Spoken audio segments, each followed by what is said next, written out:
AINA òrósùnróòlò Ajídálá ọkọrẹ́ Òjó Ojúróngbé Olúkúlóyè. Welcome to another episode of Special Category of Names. Today, we focus on Òjó and AINA, names held to the Nuku code. AINA, ọmọbìnrin tí a bí tó gbé olúbi kọ́rùn wá sáyé ní AINA, a female child given birth to with the umbilical cord wrapped around her neck, not to be beaten. AINA ní AINA. Òjó, a male child given birth to with the umbilical cord wrapped around his neck. Ọmọkùnrin tí a bí tó gbé olúbi kọ́rùn wá sáyé. Òjó and AINA reflect courage, resilience, and power. As such, birth is often seen as a sign that these children are destined to overcome challenges. Nílẹ̀ Yorùbá, ọkùnrin là ń sọ lójó, tá à ń sọ ọmọbìnrin láìnà. Àmọ́ ní ilẹ̀ Ìjẹ̀bú ìjòjò, bójá kọ, bójá bo lọmọ wọn, AINA ni wọ́n ń sọ méjèèjì.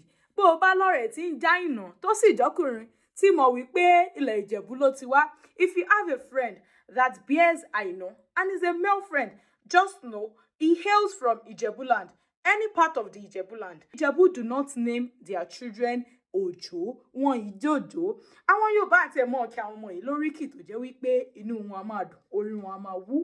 AINA ni wọ́n ń kì báyìí wípé AINA òrósùnróòlò, onígùdà ìbí, AINA ajíbọ́barẹ́, ẹni abẹ̀bẹ̀bẹ̀ kó tó ṣẹ̀ṣọ́, àdàlà ọkọrẹ́, àṣebẹ̀ ọkọ lọ́tọ̀, àjìnàwó ara, ajíjẹran tó tóbi.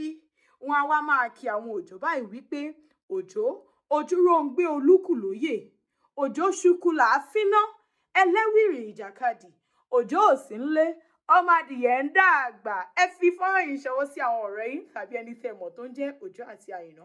Mo rí yín ná, ó dìgbà.